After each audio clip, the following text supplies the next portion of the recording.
Hello guys, sekarang pukul 5.30 petang. Saya sekarang berada di satu shopping mall yang dekat PJ lah. So you boleh tengok suasana senyap sepi kat shopping mall di PJ ni. 10 orang pun tak ada. Sini ada satu hoarding besar. I rasa dulu tempat ni ada GSC Cinema.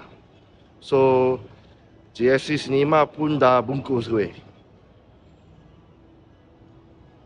Agak-agak boleh buat apa kat sini ya.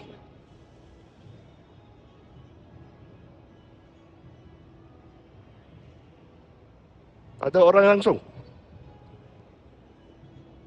Ada aircon percuma sajalah. So you boleh tengok suasana dia kat mana-mana tempat mall ni senyap sangat. Di sebelah saya sini boleh main pingpong pula. Oh, ini unik. So semakin hari semakin banyak mall yang senyap yang macam ni. Apa pendapat korang? Sila komen kat bawah.